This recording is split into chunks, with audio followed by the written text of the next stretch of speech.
सर्वदलीय बैठक जब हुई थी उस विषय पे चर्चा काफी डिटेल में हुई थी और सभी सीनियर सदस्यों ने उसके अंदर अपने सुझाव भी दिए थे। 3 प्रकार के सुझाव उसके अंदर आए थे। तीनों सुझाव के ऊपर हम काम कर रहे हैं। जी मुख्यमंत्री। एक मिनट। नहीं, वो हम काम कर रहे हैं उसके ऊपर, पर वो सब्सटेंटिव मोशन नहीं है। वो सब्सटेंटिव मोशन नहीं हो सकता, मैंने उसको रिजेक्ट किया। माननीय अध्यक्ष जी, मुख्यमंत्री जी सीएम साहब आप माननीय अध्यक्ष जी, उस पे हम काम कर रहे हैं। बताइए। बजट सारी एक्सरसाइज मैं अभी नहीं बता पाऊंगा, काम कर रहे हैं। मेरे से चर्चा कर लेना आप बात। जी मुख्यमंत्री जी सीएम साहब। ठीक है डॉक्टर साहब प्लीज बैठिए। थोड़ा कुछ चीजें अलग से भी चर्चा कर लीजिए। डॉक्टर साहब अलग से भी चर्चा कर लो कभी। हम सब के ऊपर काम कर रहे हैं। हुड्डा साहब ने भी बड़े अच्छे सुझाव दिए थे और भी मेंबरों ने सुझाव दिए थे। सभी पे मैं काम कर रहा हूं। हमने उसमें रखा है। जी माननीय अध्यक्ष जी, आज बजट सत्र के समापन अवसर पर मैं इस गर्मामय सदन में सबसे पहले तो मैं आपका दिल से आभार व्यक्त करता हूं, आपका धन्यवाद भी करता हूं कि आपने बड़ी कुशलता, संयम और समावेशी भावना से इस सदन को चलाया है। मैं सभी सदस्यों को भी आपने बात रखने का पूरा समय दिया। माननीय अध्यक्ष जी, आपके नेतृत्व में सदन में अनुशासन भी बनाए रखा। इस सत्र में माननीय अध्यक्ष जी 13 बैठकों के दौरान सदन को सुचारू रूप से चलाने में आपका महत्वपूर्ण जो योगदान हुआ है और जो दिया है। माननीय अध्यक्ष जी, यह सत्र केवल विचार विमर्श का मंच रहा है, बल्कि जनहित के मुद्दों पर भी इस मंच के ऊपर गहनता से चिंतन और मंथन भी हुआ है और राज्य के समग्र विकास के लिए ठोस संकल्प लेने का अवसर भी ये बना है।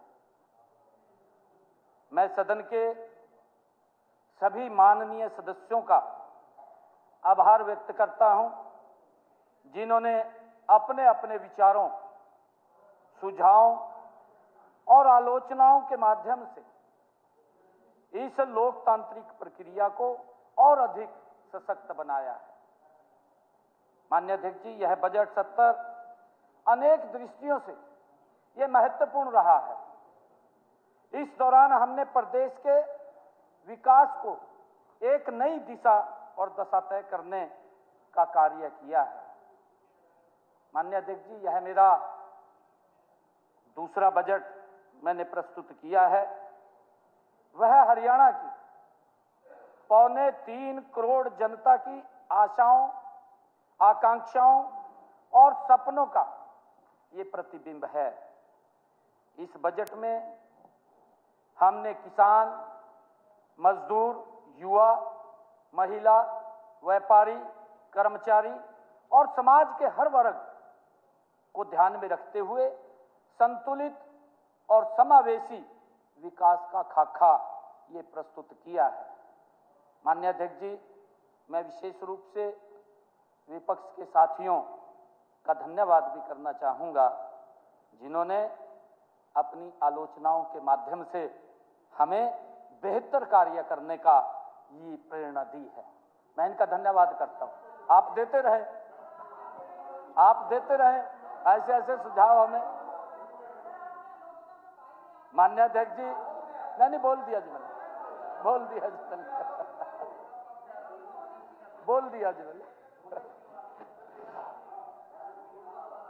माननीय अध्यक्ष जी, लोकतंत्र में स्वस्थ आलोचना अत्यंत आवश्यक है, क्योंकि यही हमें आत्म मंथन का अवसर देती है।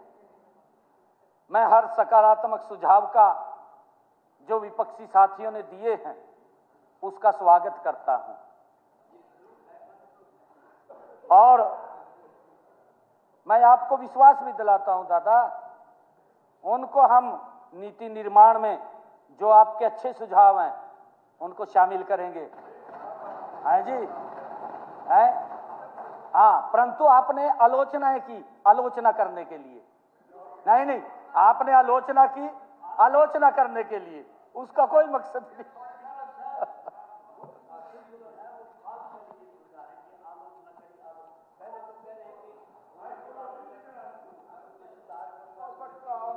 माननीय अध्यक्ष जी, बहुत सारी ऐसी आलोचनाएं थी, माननीय अध्यक्ष जी, बहुत सारी ऐसी आलोचनाएं थी जो तथ्यों से परे थी, लेकिन माननीय अध्यक्ष जी फिर भी हमने उन्हें सकारात्मक दृष्टिकोण से लिया। 2 मिनट बस। जनता के हित में निरंतर आगे बढ़ने का हमने संकल्प दोहराया है। अध्यक्ष जी, आलोचना उस चीज की जाती है जिसमें कुछ हो। इनके बजट में था क्या जो हम आलोचना करें? ये बता दो मेरे को। वो तो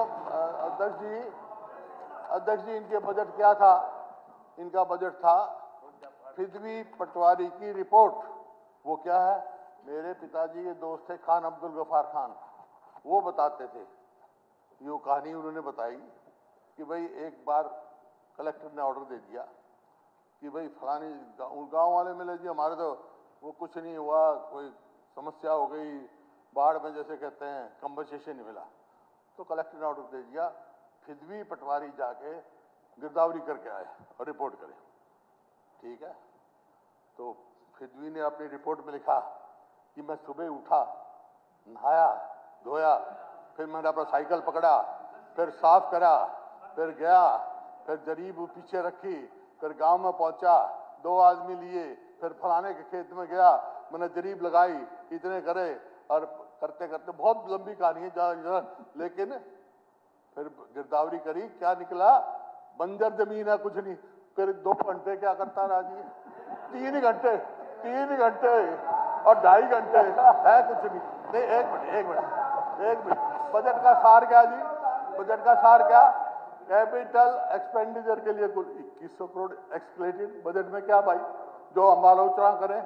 कुछ है ही नहीं, कुछ है ही नहीं। अध्यक्ष एक मिनट देखो, पेशेंस हो लीजिए। अध्यक्ष जी क्या हुआ, इनकी तो वो कहानी है। हमारे गांव में पहले मिरासी कहते या डूम कह देते थे, उनका काम होता था कि ये बढ़ाई करते थे। तो ये सारे जो है ना करने लगे हुए थे, बढ़ाई करी, कसीदे पढ़ा करते थे, बड़ी कराई बहुत करे। तो एक बेचारा मिरासी आ गया, ये सोच के भाई इतनी बढ़ाई करी है, चलो राजा साहब के पास। उन्हें बहुत बढ़ाई की, उन्हें दिया कुछ नहीं और एक खाली बोरी दे दी। तो वो बोला वाह भाई वाह, हमारा राजा नायब ठाठ बाट का सर पे बांधे गाबा, लेन देन में कुछ नहीं, जयराम जी की बाबा। ये बजट है तुम्हारा? क्या बजट है?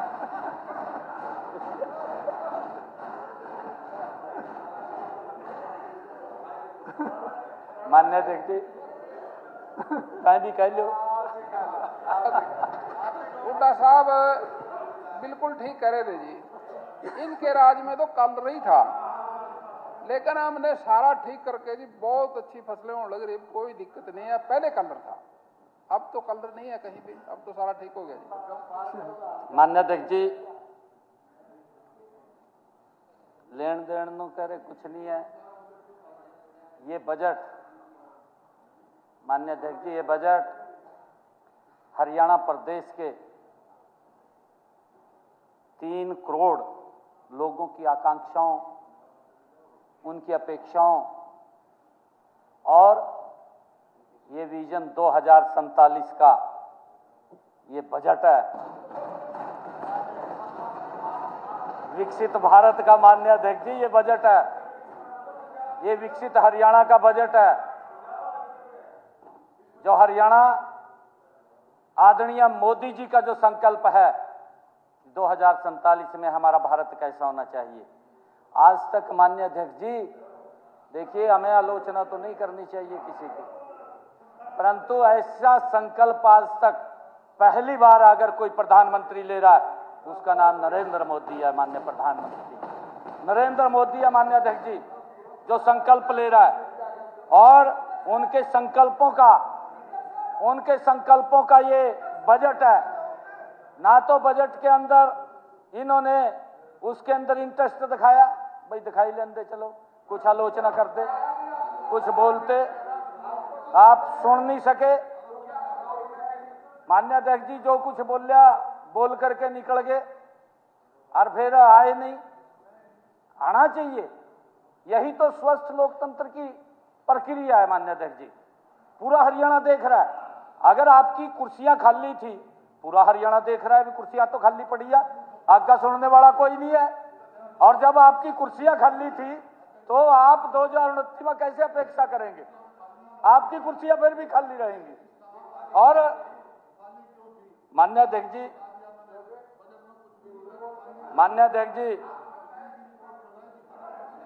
मैं इस अवसर पर सदन के अधिकारियों, कर्मचारियों, सुरक्षा कर्मियों और मीडिया कर्मियों के प्रतिनिधियों का मैं विशेष रूप से धन्यवाद करना चाहूंगा, जिन्होंने इस सत्र को सुचारू रूप से संचालन में अपनी महत्वपूर्ण भूमिका जिन्होंने निभाई है। माननीय अध्यक्ष जी, उनके अथक प्रयासों के बिना यह संभव नहीं हो सकता था। मैं सभी का बहुत बहुत धन्यवाद और स्वागत करता हूं। इन्हीं शब्दों के साथ आपका भी पुनः मैं बहुत बहुत धन्यवाद करता हूं और मैं विपक्ष के साथियों का भी धन्यवाद करता हूं। जैसा भी आपने सुझाव दिया, मैंने कहा है कि उसमें से जो अच्छे शब्द हैं आपके, हम जरूर शामिल करेंगे, परंतु जो आपने आलोचना करी है वो आप तक भेजेंगे। बहुत बहुत धन्यवाद। माननीय सदस्यगण, अब ये सदन अनिश्चित काल के लिए स्थगित किया